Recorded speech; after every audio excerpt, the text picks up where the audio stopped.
Can we go back? Moderation helps everyone feel safe like that. Orientation. No. If you start it vertical and then move it horizontal. That's what I just did. But then if you're watching it, like it'll probably show sideways. Are we live? Go no. Are we? Yeah, I think we are. Oh shit. I don't see it. I don't see it on the live. Okay. I'm gonna go to my page real quick and see what's what. Do you know what the mic plug-in is? Yeah. Oh wait, no, I see it. You see it? Yeah, I see you. I see Abby's face. Oh. Alright, is it horizontal right now? It is horizontal. Alright, you know, we're just keeping that then. It says to rotate it.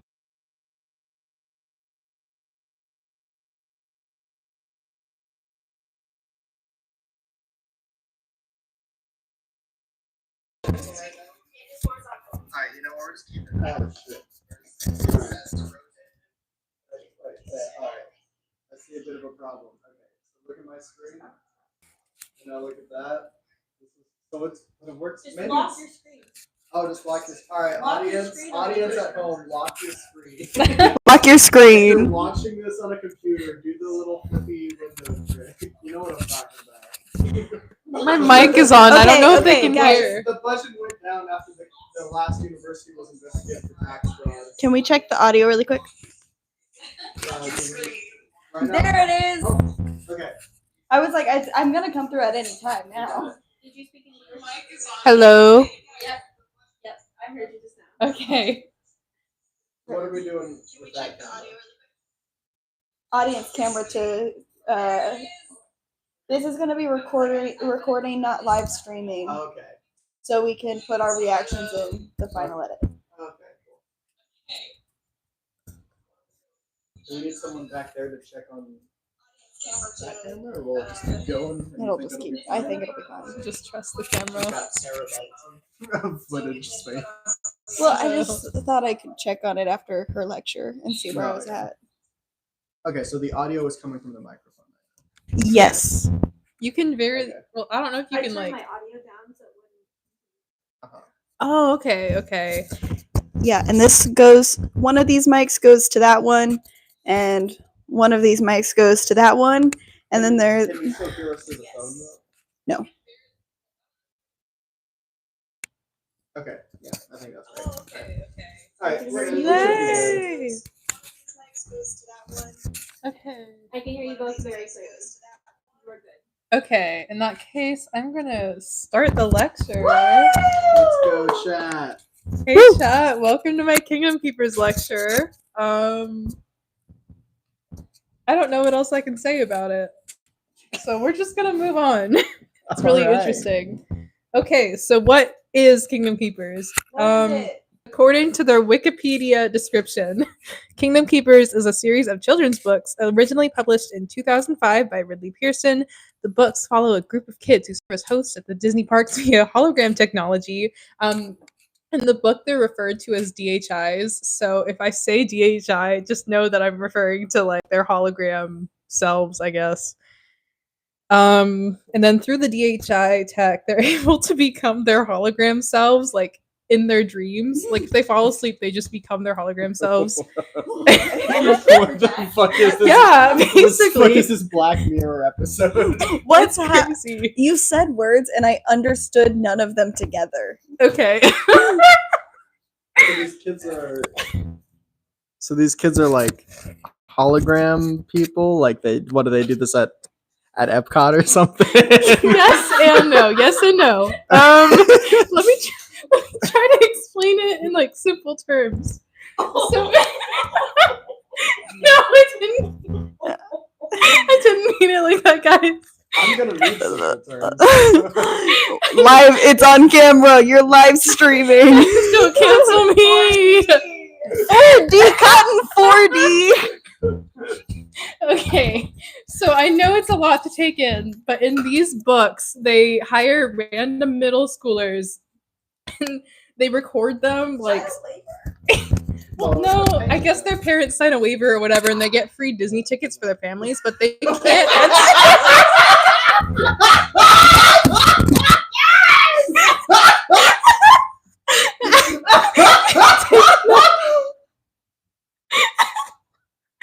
Okay, so it's not like child labor. They still get paid, I think. They still get paid, I think. So it's not child slave labor. It's just child labor. But part of the appeal for doing the DHI program is that their families get like unlimited access to Disney World, except the Kingdom Keepers themselves, the kids that are in the videos doing the holograms, they don't. They actually can only visit on select days, so they're not seen with like their park selves, and they ruin the magic. So that's their whole thing. So the DHIs are like they're like modeled after like the kids' actions and movements, and then they're like just played in the park during the day. So it's like if you go up to a hologram kid and they tell you where to go and like they give directions and stuff like that. And in the Disney Kingdom Keepers universe series, they're apparently like really big deals. Like they have merch in the Emporium in Magic Kingdom. So they're like if you saw Mickey Mouse just walking on the street or whatever. That's their whole thing, which is why they can't go into the parks just any day. So yes, they astral project into their hologram forms, and also they're fighting literal Disney villains, not the mascot characters, the literal villains from the Disney movies, like Maleficent. Alright. They fight the literal Maleficent, Why? like because she's evil and trying to overtake the parks. Okay. Not the whole world, just the parks. We don't find out until later books that she actually wants to take the world, but like whatever. Spoiler alert. But whatever. Yeah. Okay, so why is Kingdom Keepers? What a great So- question. This is Ridley Pearson. He's the author of the series, and he describes on his website getting the idea for the Kingdom Keepers books like having his own Toy Story moment when he went into the parks. By that I mean, he realized when the guests leave the parks at night, characters do not. He was then asked by Disney to create an adventure series like set in the parks. So it's really unclear who had the idea for like a Disney park series at first, because I feel like Disney was actively looking for a new way to advertise their properties. And I feel like they just were really lucky that they found a guy who is inspired like Toy Story by the Disney parks. So I don't know. Chicken before the egg, whatever. I also have on here children's lit was kind of in its renaissance era at the time. Like this book was published in 2005, and at the time kids were reading their like Hunger Games and their actually I don't remember what Hunger Games was published. Don't quote me on that. But I don't know. I feel like Disney had ample reasons to expand into children's literature. Moving on, I have a video here. I don't know. I guess I can play it on the computer. Yeah, you gotta play it screen. on the computer screen. So this is a real blast from the past. Sing along, y'all know it. Real quick. Alright. Real quick. I did fact check you. Hunger Games not published until 2008. Okay. Well, it was that What you time say. period. It was 3 years off. Perhaps Hunger Games ripped off Kingdom Keepers. Perhaps. Perhaps this is the real renaissance of that young adult fiction. Fighting Disney villains is kind of like being in the Hunger Games if you really think about it. I've really thought about it and I agree. I mean, President Snow is kind of like, I don't know, like Frollo. They kind of look the same. Being in Disney parks is similar to being in the Hunger Games arena. Would you say?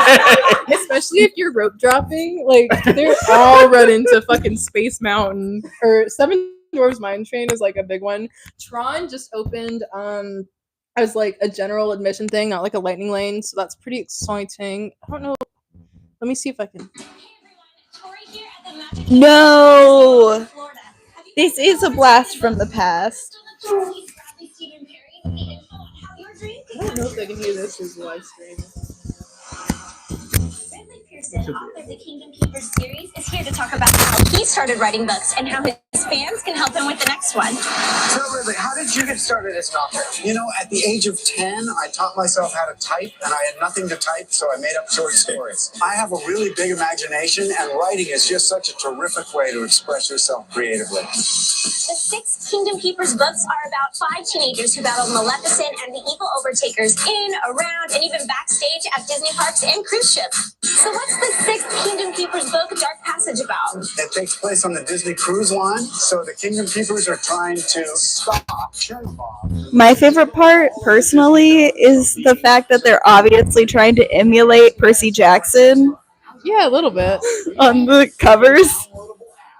Kingdom Keepers Insider, and it's going to allow the readers to determine how the story goes, what characters are in it. These guys know my books better than I do.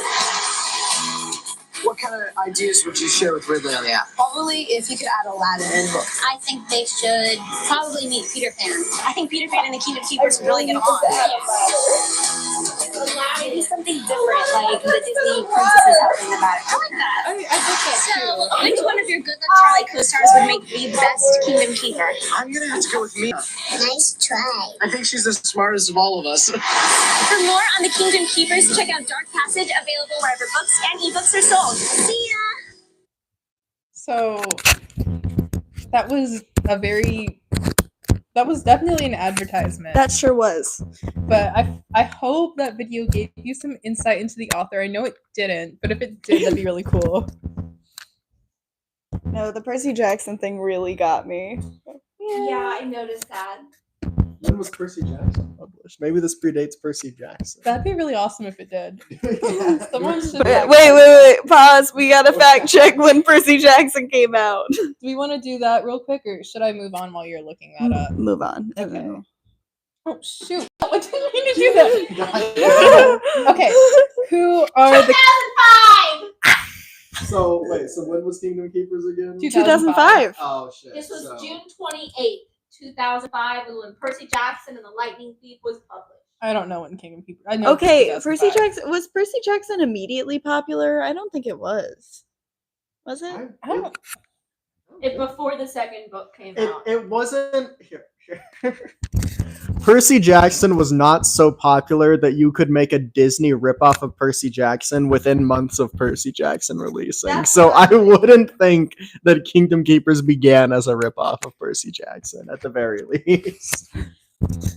I'm gonna make a really quick confession to the chat. I've never read Percy Jackson. I don't know what we're talking about. Sorry, guys. 10 out of 10. My Percy Jackson confession is that I quit after I think book 3 because I got bored. Oh no! Oh no! My confession is that neither one of you have truly lived, and I'm very disappointed in our friendship, honestly. I'm sorry. I did not know that about you guys, and I am sad. I also think I started on book 2. I did that a lot when I was a kid. Why? I would read like one of the sequels first because that's just whatever was in the library at the time. Warrior Cats. really- I started with the 3rd book and I never looked back. What? You haven't read 1 and 2? You never looked I back. never read 1 and 2 of What a Warrior. fucking joke! I already knew where I would go.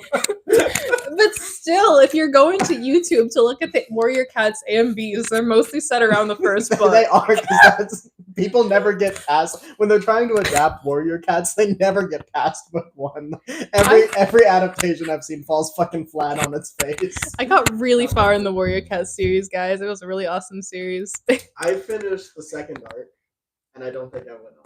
I never got to the Ghost Cats. I never got there. I don't think I did that either. I didn't care for Starkland. Yeah. I did remember that fact one. check the published date of the first book of Kingdom Keepers, and it was August 29th, 2 months after the first So there's Percy no Jackson. way. Yeah, there's no There way. is. It's We've- definitely we've happened.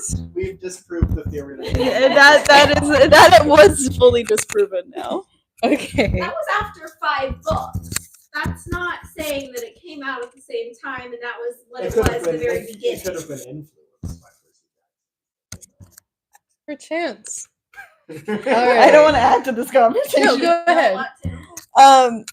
So I think that we're not considering the fact that they might have just changed the covers. That's what I'm saying. But why would they try to emulate Percy Jackson with this crew? Well, Because it's middle schoolers. Oh, it is because it's middle schoolers. Let's get into the crew real quick. Yeah, Let's get into the crew. Okay, so this gentleman on the end with the red jacket, that would be Finn Whitman. No. It's Anakin Skywalker. My bad. Honestly, there are a lot of different interpretations of the Kingdom Keepers across like official art. So sometimes they look like this. Sometimes Finn looks a little goofier. But yeah, so that's what I found on the website. He's kind of the everyman of the book series. You see most of it through his point of view. He is kind of like, he doesn't have any like crazy like personality quirk. He is just a man, and he is a boy. He is a child. How old are they again? So they start the book off at like 12, 13, like 6th grade age, and then it ends when they graduate high school. Okay. And there's 7 books to fill in those years. Yeah. Forgot about the mics. Yeah. So he is like the leader of the Kingdom Keepers. They never do like an official election. It's just that everyone immediately like agrees Finn is the leader of the group. Partly because of Wayne, another character that we will be getting into, but another fun quirk about Finn is that he is the obvious insert because every single girl in the series shows romantic interest in him at some point. Every single one of them. whoa. Does this include Maleficent? It does not. Okay. But we'll go a little further. Here in a So minute. can you point at them and then tell me their names? Okay, yeah, let me do that real quick. I'm gonna put my notes Oh, that's down. right, we have a thing for that. So Finn. There's- it doesn't really show up on Philby. this Philby's his last name. I don't remember his first name. It's Del Philby. He's referred to as Philby because who the fuck names their kid Del? This is Terry Maybeck, but he goes by Maybeck. He doesn't go by Terry. This is Willa. She goes by Willa, and then this is Charlene. And Charlene, is that what you're Charlene. Charlene, okay. So that's their names. Let me get into them a bit more. I'll make this quick. Philby is the techie of the group. He's the computer geek. He is the creator of the chat room, which we will also be getting into later. But he is a computer geek and he does stuff with computers. That's his thing. There's so many jokes about chat rooms. We'll get into it. We will get into it. So Maybeck, he is the one. He just wants to support his aunt. He's a Kingdom Keeper because he wanted to support his aunt and her pottery shop or whatever. Every source I found on Maybeck, because I've looked through a lot of character bios, they're all the same. He's described as the impulsive one, and I feel like he's just the reasonable one. He's not impulsive. He doesn't want to be killed by fucking Disney villains with the Buzz Lightyear spaceship spinners cart that has the laser on it. My Magic Kingdom fans will know that one. All you Magic Kingdom fans in the chat, right? Yeah. So this is Willa. She is like the nerdy shy girl of the group that every group of kids has to have.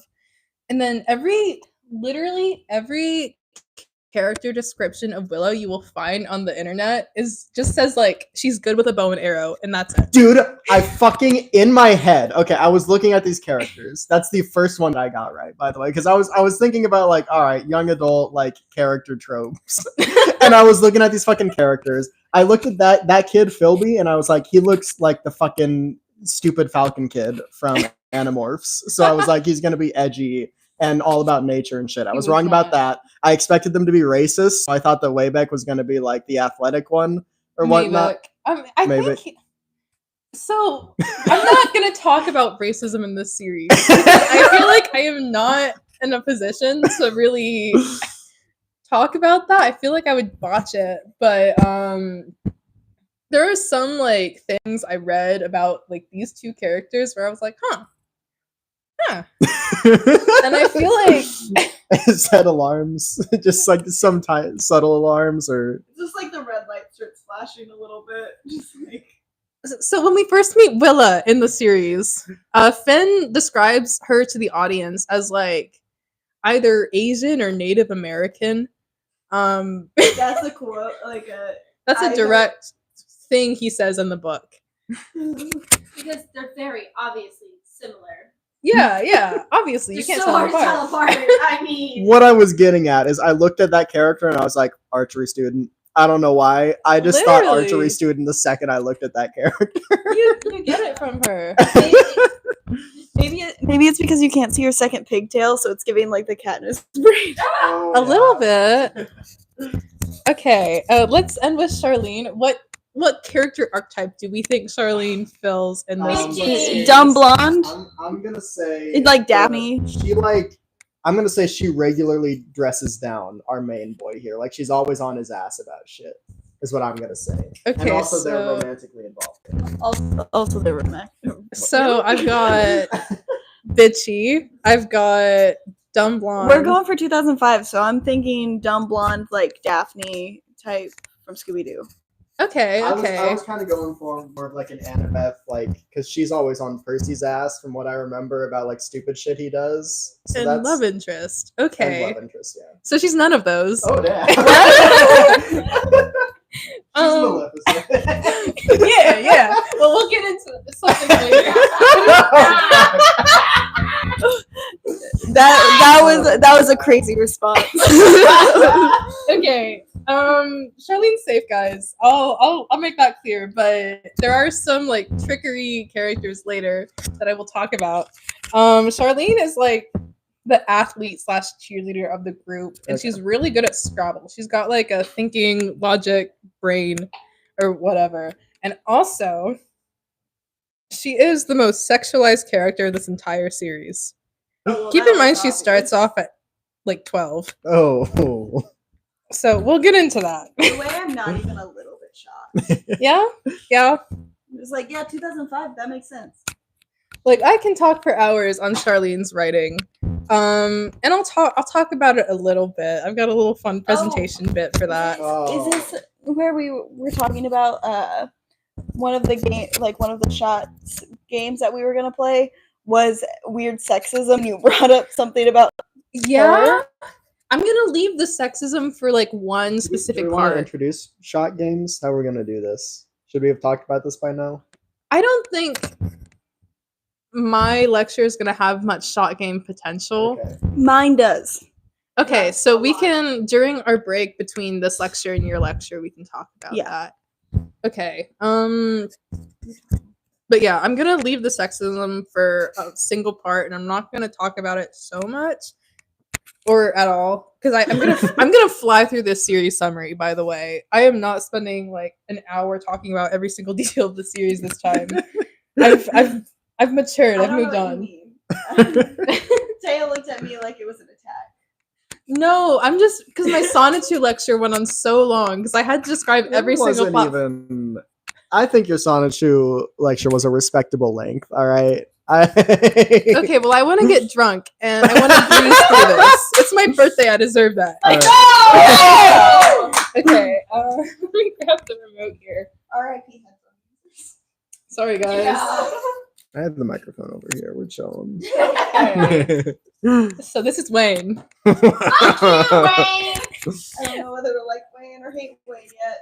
I hate this man. My Kingdom Keepers fans in the chat, sound off if you also hate Wayne.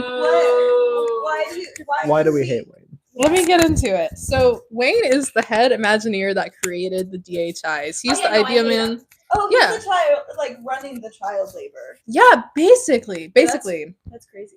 So he lives in the apartment above the firehouse in Magic Kingdom, which my Disney World fans will know that's like Walt Disney's apartment or whatever that he put in there. Fun fact about Wayne, he was originally hired by Walt Disney himself. So he's like the oldest Imagineer. Which in 2005 might not have been as weird, but the series was rewritten in 2021. All the characters are the exact same. So it really calls into question for me how old this man is. When I was a kid and I read the series, I thought he was just a ghost, but apparently he's like an actual dude. It would have been so much cooler if he was a ghost. We'll get into Supernatural later in the series. Don't worry, guys. It gets a little weird. I cannot even begin to judge.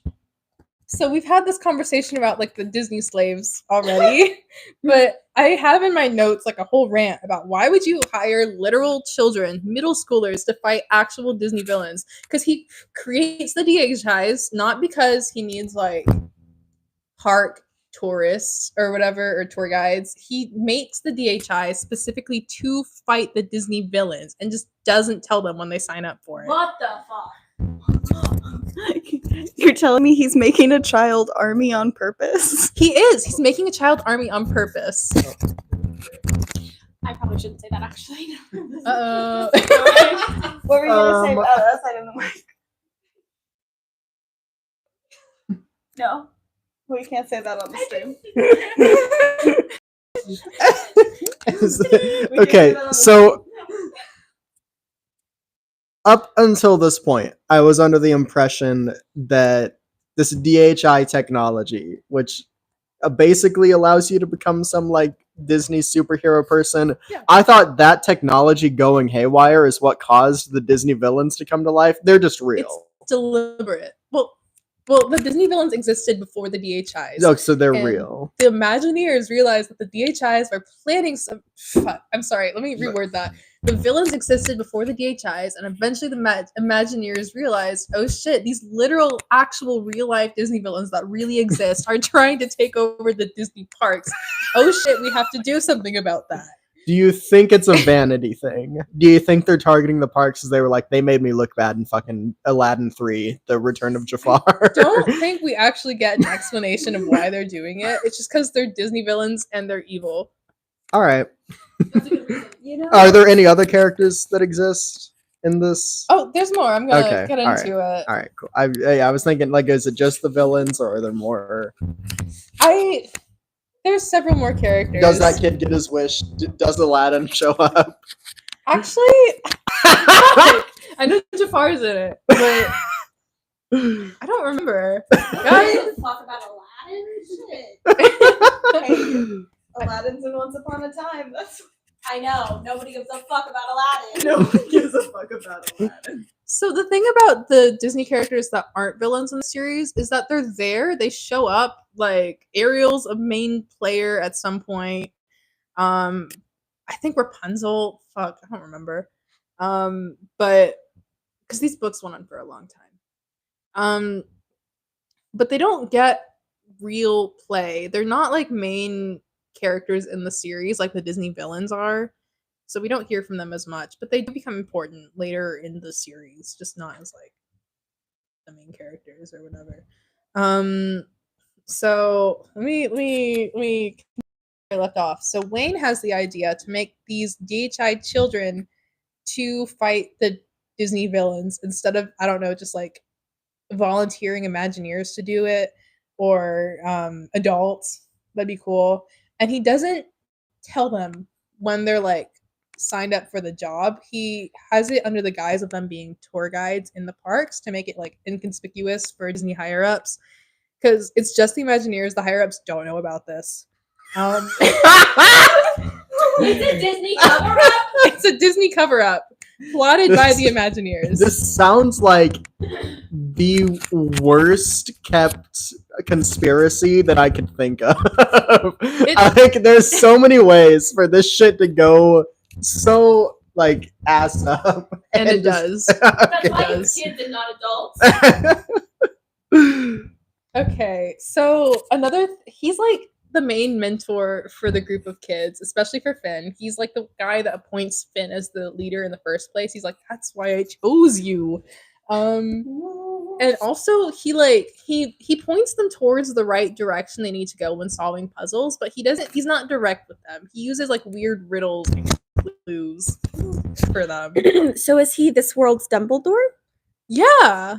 Where he's actually a terrible person and uses children in terrible, terrible ways, but is seen as like this fatherly figure. Wayne is Dumbledore. I will say Harry Potter came out before this series. So It didn't. Not Hunger Games of Percy Jackson. It's Harry Potter. What it is. So that is a really good comparison. He is okay. Oh, my last gripe with him is he named his daughter Wanda after Mickey's magic wand. That's how she got. What? No. He named his kid after Mickey's magic wand. That is so upsetting. That's diabolical. That's so just like genuinely like, like no, that's bad. I hate this man. Okay, so we're gonna move on from Wayne. One more time for the chat. Fuck you, Wayne. Fuck you, Wayne. Fuck you, Wayne. We hate him. Okay. So here are some more notable characters. This is fan art. Gay? Is it gay? They're sisters. Sisters are dating. We don't know. Guys. So there is no official art for Amanda and Jess, except I think Amanda shows up a couple times on the cover pages of books, but those changed out a lot. So they are. There's a reveal about them, but I don't know if I want to cover it now or later. I don't know which would be funnier. Later. Okay. So these are adoptive sisters. They're both orphans. So they could still be gay. They could still be gay, but they're not, because this Amanda right here is actually Finn's girlfriend in the series. And then Jess is just there. Wait, Taya, were you rooting for the adoptive sisters to get together? They could be gay. Yeah, but It's whenever she said that it was 2005. okay, yeah, but as soon as you figured out that Finn was her love interest, you said, "Ah, damn it!" As if you still wanted it feels them like to be she's only gay. there to be his love interest. That's why I'm saying fuck that too. She's got a greater role in the series, but it's really weird. Okay. I don't know if I believe that explanation. Uh-oh. I stopped watching The Fosters after they got together, so. Oh, okay, no. you're good. I don't root for adoptive siblings. Yeah, but I don't know if the mic picked up any of that, but I hope it didn't. we'll edit this part out. Okay. You can't edit it out of the live stream, though. Anyone that's watching just heard that. You know what? There's 0 people. That is so awesome. Okay, we'll edit this out. On there, they just heard you ask me if I was rooting for the siblings. They were like, "Nope, we're out. You gotta get out of here." Okay, one more notable thing about these characters before I move on is they both become DHIs in the later books of the series. They start out as like normal-ish. So ish. Okay. So anyway. A lot of the footage of us is just gonna be me going. Yeah. I'm so excited for that. That's a mandatory audio check. So we're still chilling. Okay, cool. So here's what my last. the fuck? Okay, there is no official art for Dillard. The only How many books were there? So the only visual piece of artwork I could find for Dillard was this picture on the Google Images tab. So that's what we're rolling with. We love Awesome. Dillard. And we love peach wine. Love peach wine. Okay, so he's not important, but I included him in my notable characters just because the book didn't. The book hates this kid. He's like Finn's quote-unquote best friend. But he's continuously throughout the series sidelined by Finn and like made to just fuck off and do whatever. It's on my shit list now. Finn is on my shit list. Justice for Dillard. But I'm gonna bring up my Wikipedia character bios real quick. Ooh. The first thing this book wants you to know about Dillard is that he thinks girls are a separate species. Right. What? So all the character descriptions you'll find of Dillard online use that line, and it's the first time it's the first line we get about him in the book. it's Dillard is Finn's best friend, and he thinks that girls are a separate species. Like actually, like that like is ripped from the book. like he will challenge people on this point. Like No, because it's not brought up again. But it's just Okay, you know what? That just kind of hammers home. That's a 12-year-old. yeah. They just that's a literal line in Stranger Things. Like that's a literal Stranger. Remember when I don't. when the Stranger Things kid, Finn Wolfhard Jr. is talking to the gay one, I think, and he's like, women, you can't understand them. They're like another species. That's exactly what this character is. I feel like he's just like 12 and insecure. Yeah, that's Which makes me basically feel him. worse for Dillard. That's his whole character. He is not treated kindly by the book or the writing. But so I thought I'd mention him just so he gets some attention. And then these are not the actual villains in the Kingdom Keepers series. I was Like, about to say we're gonna get fucking Claude Frollo in this bit. actually, I think Claude Frollo was in one of the extra No, books. he's in there. No, he's in. No, this she was is a saying that picture this I ripped isn't- from the internet. This yeah, isn't this like is the just- actual villains. yeah. Like we don't get That's really cool, man. we don't get Shere Khan. We might get Shere Khan. I don't remember. Frollo, I think, is in one of the like extra like Spin-offs. spin-offs. Please.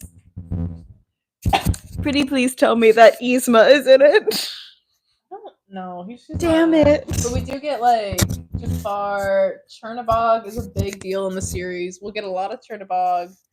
We get Ursula. We get Maleficent. She's like the big baddie for a while. So we get like a couple of these guys, not all of them, but I just have these on here because these are the Overtakers. They are the Disney villains that are set on taking over the park. Oh my god, I need water. But so that's why I have that picture there. So a couple of them are bad guys, and a couple of them just aren't mentioned. Off-brand Stanley Cups. Do we ever get Dr. Facilier in this series? He's also not one of the main villains, but Okay. I just want to know, like, if any of the stuff I care about is going to be tainted. Probably not. Okay. Probably not. All right. Don't get Liz for the cat. Oh, so I don't have a slide for her on here, but I also want to mention Maybeck's aunt, the pottery store owner, because she's really cool and she's awesome and I love her. So honorable mention. Okay, so I have to address the rewrites real quick. For the purposes of this presentation, like when I did my review, I used the rewrites because those were what was available to me, but I have read the entire original series, or at least most of it, as a kid. So I've read both of them at some point. But the only difference here is these were written to kind of update the Disney park layout because the original series mentions Toontown and freaking Disney Quest, and none of that's in here. So they'll talk about stuff like New Fantasyland. Do they have the Star Wars hotel in the rewrites? They don't. These came out in 2020, No. 2020, I think. Well, that's is that after? No, because that opened up in 21, right? Yeah. I don't know when Yeah, Star I Wars think Hotel so. opened up. Damn. There's no way they opened a hotel that combined everybody in a small space in the middle. Well, they of COVID. yeah, I think the idea was that they were going to release it, then COVID happened, so they were like, "Oh shit, we can't do Star Wars Hotel anymore." Yeah. I wish. But Are the rewrites done? Are they Yes, stopping they're all after book out. 3? Okay. Do they tell like the full story completely still, or do they? they do. They just add stuff like Snapchat and iPhones. That's what Kingdom Keepers was missing. Yeah. I was really upset Kingdom Keepers didn't have like snap streaks. They do. Because the original series, you'll see like Finn toting around his dad's BlackBerry phone. Like who has a BlackBerry phone in the year 2024? My mother. It's for work. It's her work phone, but she does have a BlackBerry. It's a smartphone, but it is a BlackBerry. I guess BlackBerry's still around. Whatever. Yeah. That was great. I did not know that. I don't want to tell people. Okay, so we've talked Not a about point all of that. pride. Not if it was Nokia. Okay, so I've mentioned this earlier, I think. We're going to breeze through these summaries. I'm not going to spend like much time at all on these because I don't want to. Okay. I want to get plastered. But we're gonna start with book 1. This one's gonna be a lot longer than the other summaries because I need like to set the scene. But there's like some before this, but like I think it really begins when Finn wakes up in the Magic Kingdom on like a random park bench, and Wayne is just mysteriously sitting there, and he's like, "Ooh, you're a DHI now, and you can visit the park in your dreams and ride all the rides when no one's on there." And Finn's like, "Oh my gosh, that's so weird." And Wayne's like, "But woohoo, the Disney villains are taking over the park, and you have to you have to assemble the rest of the Kingdom Keepers together to fight the Disney villains." And Finn's like, "Oh man." I didn't want to do that. So he has to. A lot of the first book, like the first part of it, is just Finn going to these different middle schools to locate these kids because they're not allowed to have contact with each other outside of like the photo hologram shoot that they did. So he has to track them all down, and he does that. Seems And crazy. I'm assembling a team. yeah, it's exactly like that. And he meets Amanda along the way, and she kind of comes with him on these missions. And she is there for a lot of the missions the Kingdom Keepers do in the parks when they're not asleep, because they'll have to go in and do stuff where they can't be holograms. So she's there for a lot of that.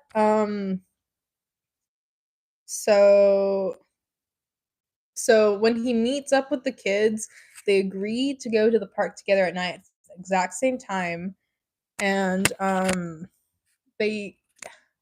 so let's talk about the chat room real quick. Philby, the tech guy, he, after meeting these guys, is like, "Oh, we need to find a way to communicate with each other that can't be tapped into."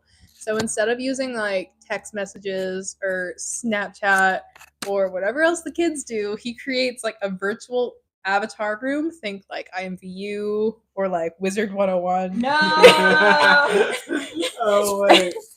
As soon as you said Wizard 101, everything. Holy closed shit. exactly. That okay. They give me a flashback. This is gonna be brief. Did you ever read the Scorched books when you were a No, I kid? didn't. Okay, basically these two guys, the brothers, they come from the future. The story's not about them, but this is necessary background. They come from the future where like dragons are a thing and dragons are fucking up Earth. So they travel back in time to kill this dragon egg that this chick from, I think she's like this random high school chick, gets a dragon egg. They're like, we got to kill that dragon, and like they both want to fuck her. Like it's really, this is a young adult series. This is, look it up, Scorched and Shattered. I stopped halfway through Oh my god, I Shattered. have read those. Uh-oh. I stopped halfway through Shattered, but I only bring this up because the girl in the books like played World of Warcraft, and she would go. There were extensive scenes describing how she would roleplay on World of Warcraft. This is not necessarily like that, Okay. but it's a little similar. So they're in. I would like to say Drew had more will in that series than me because I quit almost immediately. I read 2 sentences and I was like, No World of Warcraft for you. You never got the World of Warcraft scene. I did not even know that was a thing in that book. So the virtual, you can't play, but you can sit on the virtual couch and drink virtual soda, and you talk to each other by moving your avatars next to each other and talking through like a chat bubble. So it's like one of those role-playing online It's games. like Roblox. It's like a private lobby in Roblox. Yeah, exactly. Yeah. Yeah. So think like if he just made a new version of Roblox and they all were in Roblox together. Yeah, like just a private little. All right. So this is one of the plot points that survived from the first series because that's where the chat room was introduced. And I feel like Ridley Pearson, when adapting these books, was like, "Yeah, the kids still use that, right?" So they talk to each other through a chat room on their computers instead of through their smartphones that they have, which is something I just think is so funny. But anyway, they make this plan to go into the park at the same time together through the chat room. And they do that, and they're immediately chased by like Pirates of the Caribbean animatronics because those are also alive. The animatronics from all the rides are actual living things like the Disney villains. And they're all like a hindrance to the Kingdom Keepers. They're not like helping hands or anything like that. Another scene that's kind of similar is they go through It's a Small World and all the dolls come alive and like chase them around. Dude, No. literally, I've had Horrible. nightmares of that. I've been on It's a Small World in Disney World. I have nightmares of that shit.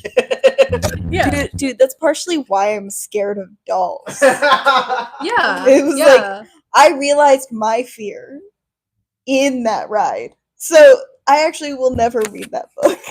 It's so goofy though, the way they stop the dolls from chasing them. They just smile at the dolls. No. And they go back to normal. Somehow worse to me. I imagine like the Imagineers built these things, right? Did they know Yeah. they were building sentient creatures like these automatons? That's the thing. I don't understand that. I guess it's just the magic of Disney villains bringing them to life. Okay. That would make slightly more sense. It's so strange to me, like how it's like, I don't know, the concept of literal Disney villains attacking these like everyday kids, and also it's like a technology like sci-fi type thing, but it's also magic, like Star Wars, I guess. I don't know. Would you say the animatronics tend to get a little quirky at night? I would say that. I would Oh say my that. god. Which Five Nights at Freddy's. Yes. Which calls into question because Disney has after hours events at their parks. Exactly. Like, I guess they come to life like not at night, but like when everyone's gone. The Disney villains are very courteous when they Yeah. animate the, They're the robots. They respect the curfew hours that the Disney parks have set, which is nice. So, before I move on, another silly thing in the chat room scene is that Dillard randomly joins them, but like Philby created the room and theoretically doesn't know who Dillard is. So he just joins this random chat room and Finn has to be like, get out of here. So he literally has to kick him out. That's so sad. I don't know why that was included, but I think it's funny. Okay, so after this, Finn meets this mysterious girl called Jezebel or Jez. Key difference between Excuse me. yeah, it's weird. It's weird. And she has like dark hair. She's all mysterious, like a goth girl, I guess.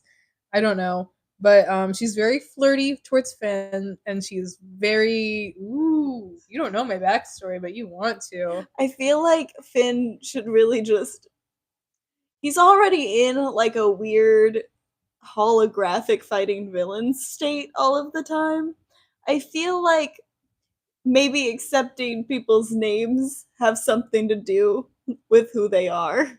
It is a little biblical in the series. Like they'll refer to like the Bible characters, like just based around Jezebel. Like it gets biblical. I don't know how to explain it, but they'll refer to the Bible when they're referring to her. It's weird. I think we've all got weird biblical stuff today. Uh-oh. I think we do. Wait, I Take a also shot have for weird biblical. biblical stuff today. I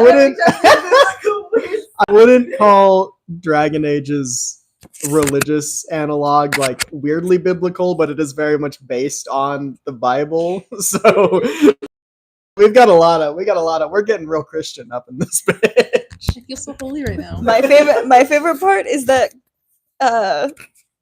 I'll save that. Okay. I thought about it and I was like, no, I'll save that.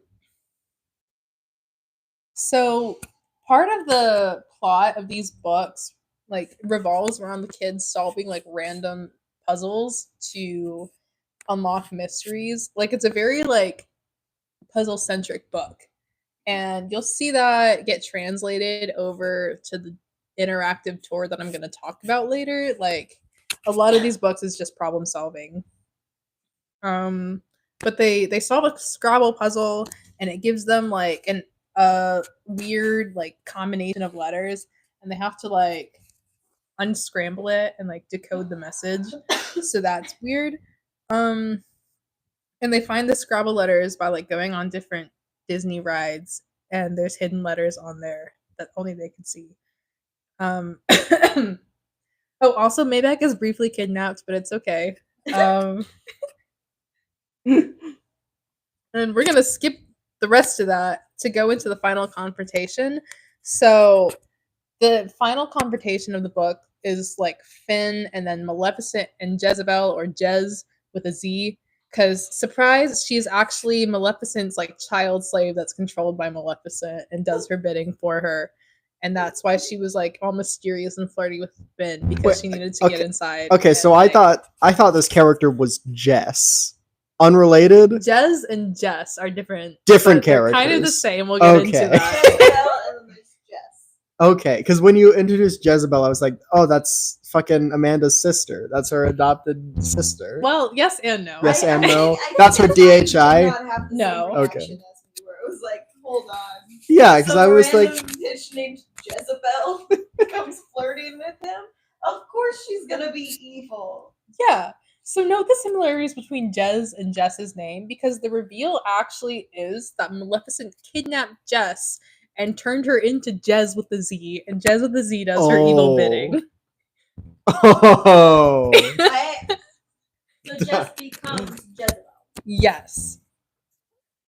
But through DHI magic, Finn turns Jezebel back into Jess. And let's talk about that for a minute. So the final confrontation, he's human, but he discovers throughout the first book that he can actually use his mind to manipulate his body to become hologram or like human.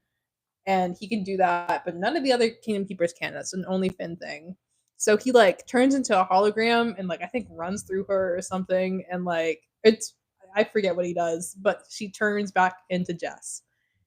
And she's like, "You saved me." And then Amanda's like, "Oh my god, that's my sister. You saved my sister." Has her sister just been missing this whole time? And Yeah, Amanda's she's like, never mentioned. But Amanda acts all cryptic whenever Jez comes onto the scene, and she's like, "Don't trust Jez." And Finn's like, "Huh?" But she won't tell him that that's her kidnapped sister that's been turned into evil villain slave. I can't wait. that feels like relevant information, Amanda. I can't wait until I edit in the cat that goes, huh?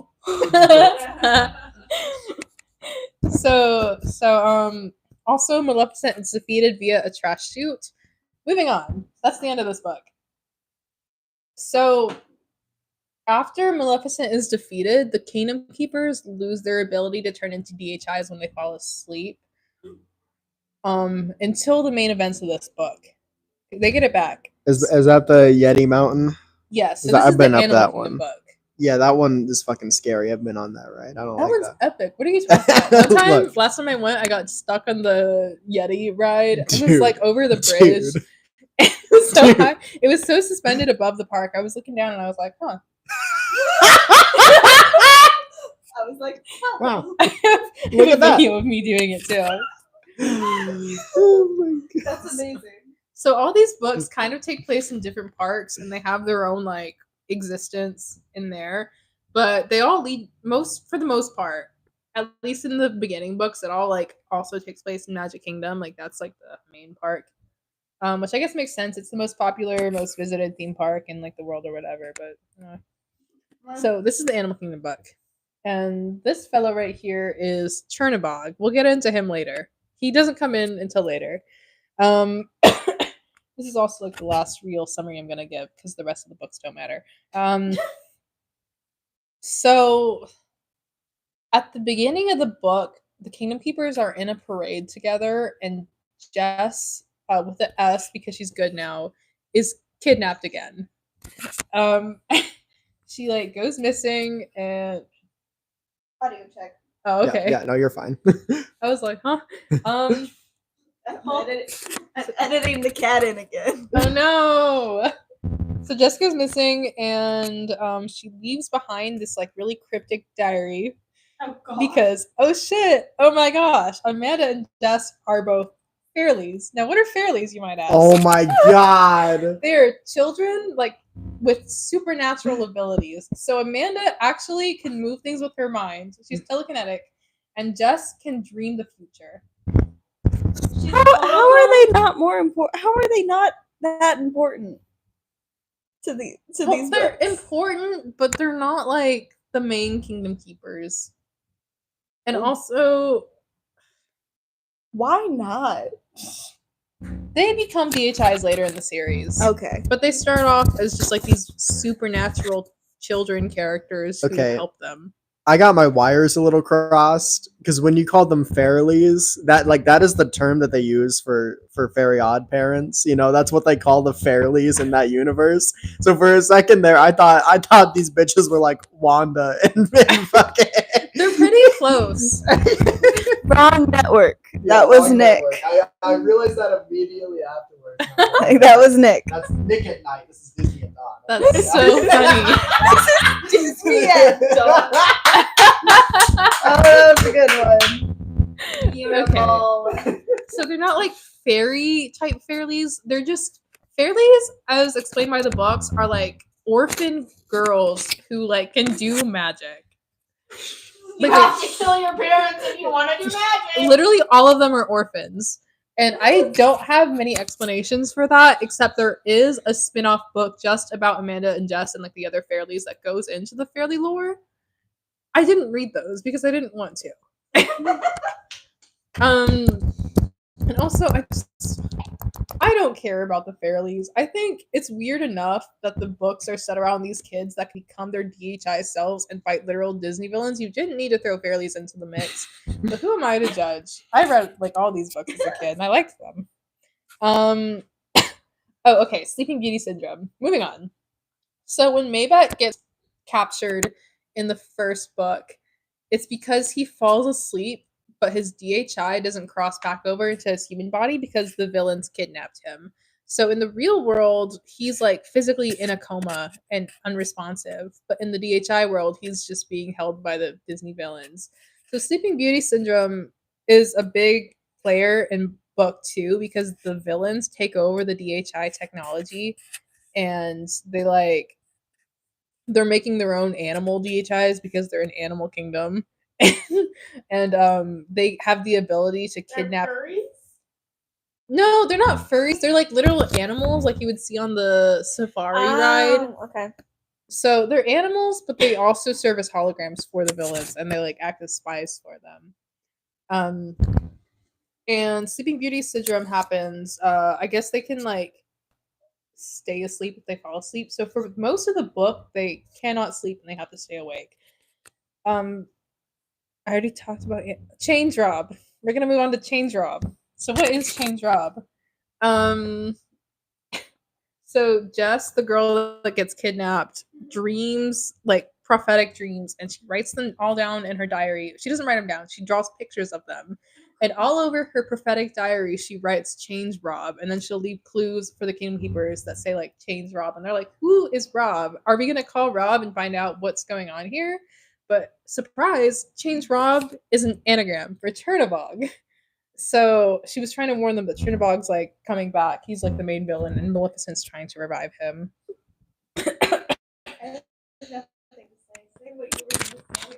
I don't want to go on another tangent. Okay. I don't. We're I don't need to almost say. at the I don't end. need to. There's 5 more books, but we're almost at the end of my summary because it gets crazy. I'm done. So Maleficent comes back to full power. Chernabog is released. We're gonna move on to book 3. Pumpkin looks like he's about to attack your hat. Oh, wrong one. Several times. Do you want to say something, Pumpkin? He looks like he's just like about to pounce on Rick's head, and I was like, okay, I feel like Fuck that. Okay. Okay. Disney After Dark. Disney at Dawn. We've got a fucking theme going here. We're gonna have Disney by Daylight and the fucking. What the hell is that I'm looking at right there? This is the Epcot ball. What is Disney? No, what is Disney in shadow that I'm looking at? There's no fucking alliteration there. Oh no. It's the Epcot ball. Sorry guys. Sorry. That pissed me off more than anything else was that they didn't stick with the alliteration for the third book. I did not realize that is what they meant when they said Epcot ball. I thought it was like a ball like that you go to and dance at. Every time I heard Epcot ball, I thought it was like a masquerade thing that they had once a year. I did not realize that it was a literal sphere. The Los Angeles or what Las Vegas? It's the The Las Vegas Vegas. sphere is modeled after the Epcot ball. Wow. No, it's not. I don't think it is, but I was like, maybe that seems like a thing Vegas would do. Let's use her government name, Spaceship Earth. That's what she's called. So you would assume from this book cover that this is the Epcot book, but actually it's the Epcot and Hollywood Studios book. So What? it happens in both of them. So I didn't talk about this in book 2, but like towards the end, Wayne comes out of hiding to protect the kids from like Chernabog or whatever. Because in book 2, he's like in hiding so the Disney villains don't capture him. But because he comes out of hiding to protect the kids in book 2, he's missing in this book. He like got kidnapped. How cute, Wayne. Jess has more prophetic dreams. And I thought you also were reading for an alcoholic one. Wayne showed up. I gotta slug one of these. I was like, 1 second. We all gotta watch a reaction to the alcoholic one. Oh, also, this book introduces Wanda because her dad gets kidnapped, and she's actually way more helpful to the kids than her dad is. She's very direct with them. Also, this book looks more into like the Fairleys' home lives and boo-hoo, they're orphans. It's sad. Like their life sucks. Whatever. I don't care. Boo-hoo, they're orphans. So moving on. This is book 4, Power Play. Doesn't follow the previous title conventions at all. It has alliteration again, so you know there's that. But I'm still Power Play is alliteration, but it doesn't have the Disney Yeah. The Disney thing does not come back. It's done after book 3. I just watched that like piss Drew off and then him have to settle. Just go, I don't have many notes for this one. I do have RIP Disney Quest because the original Power Play opened up with the kids in Disney Quest, but because Disney Quest doesn't exist anymore, they're just not there. That whole part got rewritten. And I think Disney Quest is awesome. So I'm sad about it, even though it doesn't exist anymore. I think they should have kept it. Also so we see characters like Ariel, like the Disney heroes, have an impact on the story for like the first time, which is cool. Also Walt Disney's journal goes missing or whatever. His journal goes everywhere across these. Oh wait. Oh no. I read the wrong note. Sorry guys. That's actually from book 5. So, but we do see like the main Disney heroes have an impact, and I just wrote that this book had once, and so I didn't care for it. One thing I did write about though is like at some point the Disney villains have like a group meeting at the Starlight Cafe restaurant in Hollywood Studios, and they all have to sit in the little like cars and like look up at the movie screen. My Starlight Cafe fans will know that one. So let's move on to book 5. Shell Game. So this is the Disney Cruise Line book. It doesn't take place in the parks. They have to get on the cruise ship, and the Disney villains are like taking over the cruise ship, and they have to stop them there. This also marks the end of the kids being in middle school. They're in high school for these books, so you start to see more like romantic relationships form between them. I'm not getting into that because I'm not going to talk about child romance. Not a lot. But this is the one where Walt Disney's journal goes missing and they have to find it, which brings me into Dark Passage, which is literally just Shell Game Part 2. It's like 2 books. They find Walt Disney's journal and it like has yes. They might be about to say what I was about. Who is that? Who is that? This is Chernabog again. Okay. Okay. He's from Fantasia, right? Yeah. I will say at this point, Sea of Monsters was out for at least a few years. It had to have been. I do want to point that out. Okay. And they're writing dolphins. Are you joking? They are writing. Okay. There might be some parallels at this point in the time. Not to mention that in the previous books, whenever she's trying to resurrect Chernabog, does that give nobody else? Yeah. Chronos? Yeah, Chronos vibes, where you got these children trying to resurrect this giant monster. Okay. Well, it's not children, it's the Disney villains trying to resurrect. Did you just whisper no underneath your breath? No, I whispered okay. I was like, oh.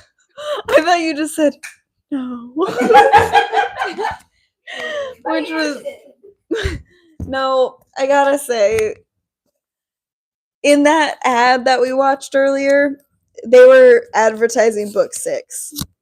Oh yeah. So this was the point where like they were like, because I didn't want to get into this until later, but they had an app where you could like download it and make an account and then suggest plot points for the next Kingdom Keepers books, and I think that's where this started. Oh God. So they were really into taking audience suggestions. So the author, you might say that the author himself was into child labor. You know, if you really think about it. I mean, he writes about child labor. He's like, you know what? It works in the books. Why can't it work in real life? Make my job easier, please. Yeah. So that was going on during all this. I'm good. Oh, She okay. just I was hands, like, she are just you hands it gonna to say me when no something? one's talking. Yeah, because you talk the most. Okay. So they get the mysterious journal and they read it and they realize the Overtakers are planning to like take over the world, not just the cruise ship or the Disney parks.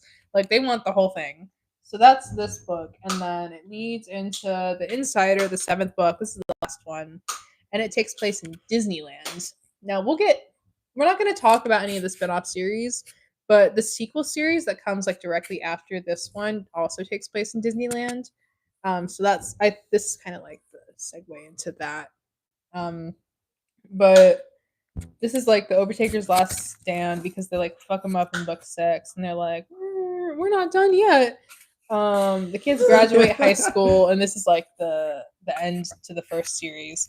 So getting into the spin-off books, I'm not talking about them because I didn't read them, but I have like plot summaries of all of them. So we talked about the Fairly series. It follows Amanda and Jess.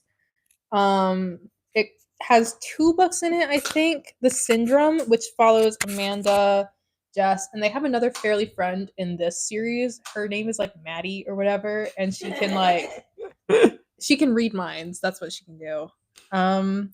And Finn goes missing. They have to find him. We have to find Finn. I don't know where he went. They could have let him go.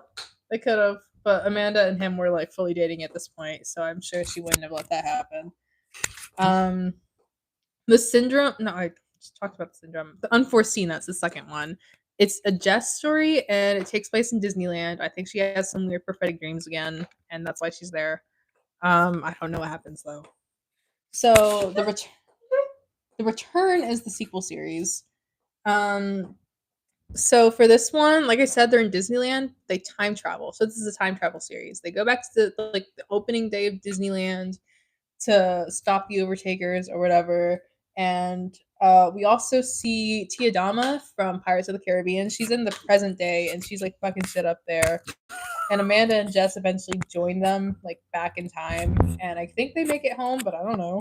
What was Tia Dama the witch lady? Yeah. Okay, all right. That I can accept that. I can accept that she's still around then. And the Inheritance. Oh, I guess I do have that listed. That's like the ever after high of the Kingdom Keepers series. This just follows their kids, and I think they're also DHIs, but I don't know. Would you call this the successful version of Don't say Descendants. No, not Descendants. What was The Cursed Child, right? Was the shitty Harry Potter sequel? Yeah. It's kind of like that, I think. Okay. But this book series very recently concluded.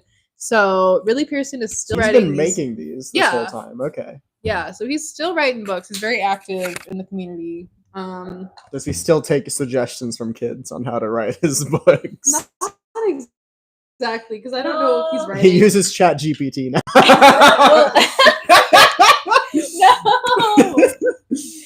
I was gonna say something like he just uses Twitter now. Oh yeah. He's active on Instagram. I don't know about Twitter. But the Kingdom Keepers app that you used to be able to make suggestions on is not available anymore, so you can't suggest things through that. I'm sure like his website or something like that. I don't think so, but like whatever. Let's move on because I have another video here. All right.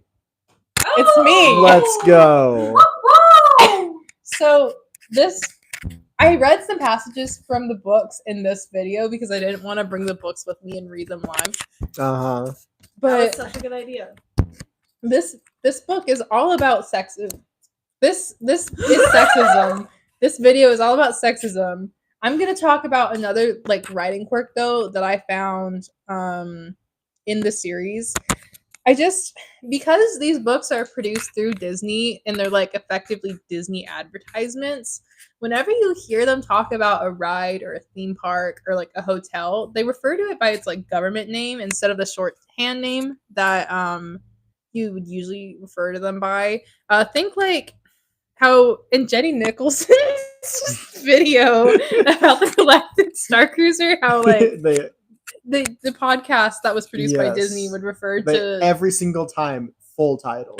Yeah. Right? Yeah, That's I remember that. That's what reading these books is like. You can't they won't call it Hollywood Studios, they'll call it like Disney's Hollywood Studios. Or instead of Small World, it's a Small World. So it's a little weird at first. You get used to it, but like at first it's a little jarring. So I found that quirk really interesting. Can I press this and we'll play the video?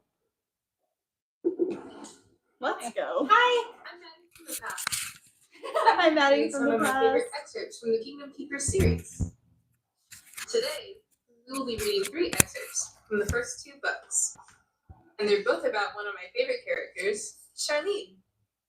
Charlene is really awesome because she's an athlete, cheerleader type character who is never sexualized ever in the books. So let's dive in, shall we? We shall. Our first conversation is a Scrabble puzzle. We're doing a Scrabble puzzle because of reasons I already explained in the lecture.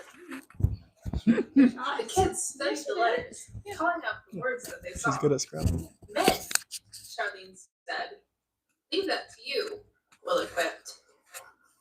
So that conversation was really awesome, and now we're going to head into book 2, where we first meet the characters in chapter 1. So this takes place during a parade where they're with their hologram selves, and it's really weird, and don't mention it. It gives me the weebies, said Charlene, regarding her identical though electronically projected twin. She too wore a cheerleader's outfit. She too had her blonde hair pulled back severely into a ponytail, not a hair out of place, and she too looked slightly embarrassed to have the body of a young woman instead of a girl. Really solid stuff here. So now we're going to jump ahead to chapter 2 of the same book. And this is another conversation involving Charlene. So what? Willa complained. It just doesn't work. You can't like everybody, Charlene said. Why not? Of course you can, Willa said. Oh, forget it, Charlene said, shaking her pom-poms. She looked more 18 than 14. Oh! Some of my favorite passages involving Charlene. Whoa! Ever sexualized ever in the books. Thank you so much for listening. Bye-bye now. Wow. What the fuck? That was crazy. So that's my live reading of the books. Wow. No! You can see why I had some comments Yeah. about the way they handled her writing. Yeah, that was crazy. I would just like to mention again, none of the other characters get like descriptions like this. It's only Charlene. So I didn't like that very much. We're gonna move on. That was crazy. So this is the only piece on the internet I could find about the interactive tour they did at Magic Kingdom, but in like in shorthand, it's just like a self-guided tour that you take around the park and you solve puzzles. It's kind of for my Disney World fans, it's kind of like the Kim Possible or the Perry the Platypus interactive thing they did at Epcot. Where like for a long time Magic Kingdom had this like weird trading card thing that you would do around the park where you would have to interact with like different things with your trading cards. Remember when Disney did cool stuff? Yeah, they have something kind of similar now in Batu, Galaxy's Edge. There's an app you download and you can like earn money by doing like tasks around Batu, which is different, but like it's kind of a spiritual successor. Back in the day when you had like those Perry the Platypus things, they would give you like a phone and you would have to carry the phone around the park and like interact with whatever animatronic they had set up for it. And Perry the Platypus would like talk to you through the cell phone screen. I played the Kim Possible version. I didn't really care for the Phineas and Ferb one. So I would talk to like Wayne or Wade or whatever his name was through my little phone. That's so fun. Yeah, so they had something like that. I don't know exactly what the self-guided aspect was, like if they gave you a phone or like a little card that you could scan around the park or whatever, but I know it was for like classrooms and students and it was like a problem-solving thing, so it was like a good field trip for Florida kids, I guess. But that's what the interactive tour is. I don't think they still do it, but this is still like up on their website if you go look at it. So whatever. It also utilizes a lot of plot points from the first book. I think that's like all the books you get in this tour though. So we're almost done here. Sorry guys. Oh, the Wayback Machine. So Yay! the original Kingdom Keepers website doesn't exist anymore. It's if you follow the link, it just leads to like the books and where you can buy them. But back in the day, they had like this whole website. I'm gonna play it because there's no audio. I'm just gonna talk over it. You can start it with the remote. Oh We yeah. just figured that out. So this is kind of like the game they had on the website. You can't play it through the Wayback Machine anymore, but you used to be able to like solve puzzles or whatever and like help the Kingdom Keepers. All this is like jarbled. You can't read that anymore, but they used to have like Wayne posting on the chat rooms to talk to the viewers directly. So I'm gonna bounce around from like different dates on here just to like show everything. But the website also served as like an advertisement for the books. And now that I think about it, they had 2 games, not just the one. One of them was like a problem solver, and the other one was I think trivia. I don't know. It wouldn't let me play them. But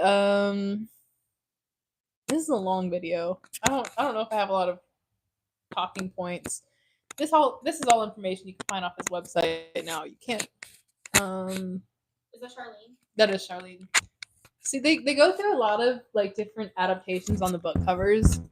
But that Charlene did look like a child still. Yeah, she did. Awesome. She's a youngster, a youth. So that's another like I don't know. Because these kids that are in this like descriptor, R.I.P. Willa, what was I gonna say? They look different from the original cover. They're Yeah, I was depictive. about to say Willow looked real different. Yeah. They changed. I don't know how much longer this video is, but I don't think we need to see the rest of it. It just shows me like trying and failing to get into the games. Yeah, I'm gonna skip this. Don't care. Oh man. Okay. The future of Kingdom Keepers. So we're gonna have to follow this link because I can't link Instagram videos to my slideshow. I would have to like upload it to YouTube first. I really Oh? hope Instagram works without us having to sign in. Well, Thank God. Maybe I thanked God too soon. Maybe. Thank God. What did that just do? Oh man. I don't know if this is gonna work. This is a video of Ridley Pearson on his Instagram talking about like a potential Kingdom Keepers adaptation for Disney Plus. What? Bro wants to be Rick Riordan. yeah. That's all he wants. I really wanted to show this video though. I mean, I guess it doesn't matter that much if I don't. Well, you can pull it up on his phone. I mean, We can all watch it. I can show it to the camera. Right Yeah. here. Yeah. I guess How recently was it? back in like September last year, I think. All right, I'm gonna look for it. I'll look for it for you. Okay, we can edit that in. It's fine. But basically, the information that I Is have that Jenna in my notes. Ortega? No. Okay. Okay, so there have been at least 4 different attempts to bring this book to screen, whether it be like movies or TV shows. The Disney Plus adaptation was the latest one. At some point, they had brought on Kevin Smith to direct it, but I guess it fell through. It's not coming out anymore. Some of the reasons cited for this were that there were too many IPs being used. So I think it'd probably be like a budget issue. But my main thing is I don't think we'll see a live action adaptation of the Kingdom Keepers because that would require them filming in the actual parks, and I don't think they'd be able to pull that off. There, I think there'd be like potential for an animated series. I think that could work really well, and then you could like easily include the supernatural elements without them looking goofy with their Disney Plus CGI. So yeah, I would like to see a Kingdom Keepers like adaptation. I think that'd be really interesting. I know Ridley Pearson is still very much active in writing, so I don't think it'll be long before we see another Kingdom Keepers related book. I think those are going to keep coming out. And yeah, I think this series is really goofy at some points, but I loved it as a kid. I thought it was the best. So I hope it continues and it prospers and we get a Disney Plus adaptation or whatever they're doing at the time. I think that'd be cool. That is the end of my presentation. If they do an adaptation, I really hope they try not to sexualize Charlene too much because that definitely did not happen in the books and it shouldn't happen in the show. Never happened in the books at Nope. all whatsoever. So it'd be wrong if they did it in the show. Yeah, exactly. So. And it'd be really wrong if the audience did it. Yeah, that'd be really messed up. Thank you guys. You mentioned something early on, which I thought was appropriate. Setting that mic down. God. You mentioned something